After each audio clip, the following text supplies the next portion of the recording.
Il y a 1 an de cela, j'étais employée dans un cabinet d'avocats et je n'aimais pas mon job.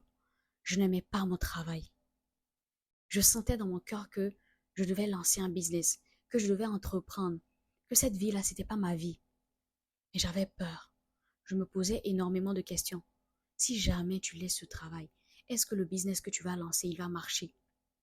Et puis finalement, après beaucoup d'hésitation, après de la réflexion, après avoir prié aussi, j'ai décidé de me lancer. Et aujourd'hui, quand je regarde ce business que j'ai mis en place, je me dis, waouh, heureusement, heureusement que je me suis lancée. Heureusement que je n'ai pas écouté les autres. Heureusement que j'ai écouté mon cœur. Je, je partage ce message-là parce que plusieurs personnes aujourd'hui ne se sentent pas à l'aise dans leur travail. Plusieurs personnes détestent leur travail. Plusieurs personnes sentent dans leur cœur qu'elles doivent faire quelque chose d'autre professionnellement.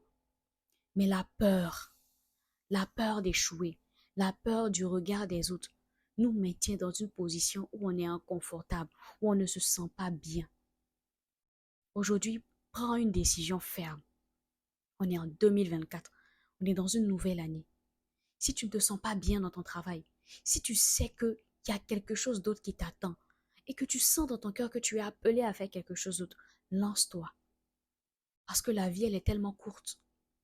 Et vous savez quoi? Ce qui est vraiment dommage, c'est que l'entreprise où je travaillais, l'entreprise que j'ai abandonnée pour pouvoir me lancer dans mon business, il y a quelques mois, j'ai appris que mon patron, il était décédé. Mon ex-patron, il est décédé. Et c'est là que je me suis dit vraiment, waouh, la vie, elle ne tient qu'à un seul fil. On pense qu'on a le temps, mais on n'a pas le temps. Du jour au lendemain, on peut partir. Donc, on doit maximiser notre temps. On ne doit pas perdre notre temps. Si tu sens que ce travail que tu fais, il n'est pas pour toi, si tu sens que tu es appelé à faire quelque chose d'autre, lance-toi cette année. Parce que tu n'as pas le temps. Il ne faut pas que demain tu regrettes quand tu auras 50 ans, 60 ans et que tu te dises, si je savais, je l'aurais fait. Avant de quitter cette vidéo, je vais te demander de poser un acte. Abonne-toi à la page